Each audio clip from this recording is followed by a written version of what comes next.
Hi, Katy Tafoya here with Success for Solopreneurs. Thank you for stopping by.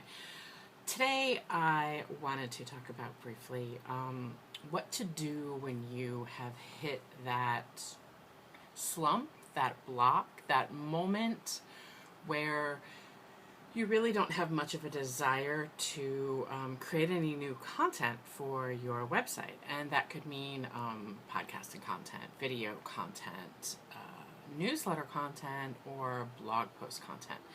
So I know for me personally, I've had a newsletter that I have been meaning to send out since sometime in May or June. I just never got around to it. I have notes. If you look at my computer, there's like half-written newsletters, but I just never actually got around to sending it out there. So what I've kind of realized is, and this is going in the newsletter, which is why I actually wanted to shoot the video. What I've kind of started realizing is that if you want to get something done, if you've hit a block, probably the easiest way to overcome that block and to move beyond it is to actually do something. In my case, I have been creative in other ways, so I may not have been actually writing content for the website, but I have been writing.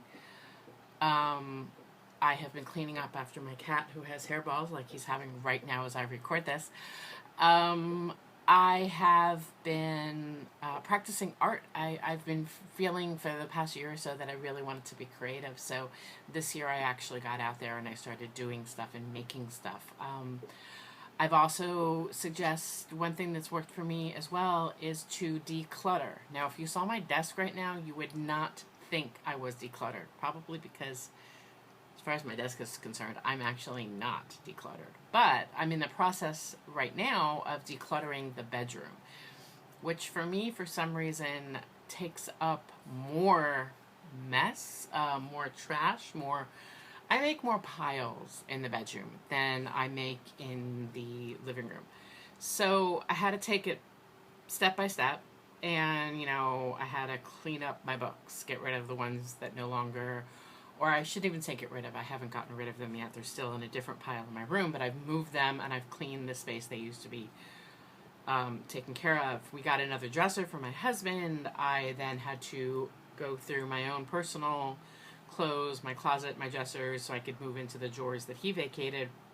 And I threw away donated. I'm donating like 3 or 4 trash bags full of stuff. So that is one way to get the creative juices flowing again. Another way, like I said, is to do something different, which can be the art, to get the creativity flowing again. You can go with some meditation, or 2 other things that I like doing. One is you could do just this. You can do a video. So in other words, or just do something different. So if you normally write out your newsletters, then maybe shoot a video instead. If you normally write long articles, maybe have this newsletter be a selection of pieces you found around the web, or a selection of things you've already written on the web that you want to alert people to. And then the final thing I would say is to try journaling, or I tend to fight journaling myself. I recommend it all the time, but it doesn't seem to work very well for me. But what I can suggest is automatic writing.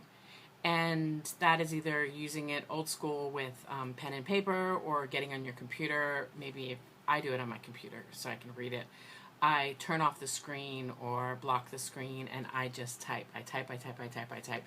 I don't really give much thought to what I'm typing, and then I might do a quick spell check just so it's easier for me to read, so I don't get caught up in it. And then I go through and I read it and I see what the messages are. And a lot of times something will come from that. And then I think my final tip, and this is a tip I share all the time, is make a list. Take yourself out. Again, let's try something different. Change up the energy, change up the flow. So get out to someplace, coffee shop, restaurant, park, zoo, museum, anything where you can kind of take yourself out on a little date just for about an hour or so. It doesn't have to be all day. And bring a piece of paper, bring a notebook, bring a pen that you love, something that works for you, bring a recorder, whatever it works, and just start making lists. And you will find, I think, that as you start making these things and you get the crap that's out of your head, like it's been living in there, get it out of your head, get it onto paper, and you will find that, much like with the clutter, you've created an opening, and now the good stuff will come to you. So when you get rid of the clutter in your brain, the clutter in your heart, the clutter in your diet, the clutter in your life, your desk, whatever, you create a space for more of what you want to come in. So I hope you found this little tips helpful. And if you want more like this, go to Success for Solopreneurs and poke around. I've got a great page on there that can give you lots of fun articles and videos. Check out, hang around a little more on YouTube, see what you find there. But either way, I hope this helped you.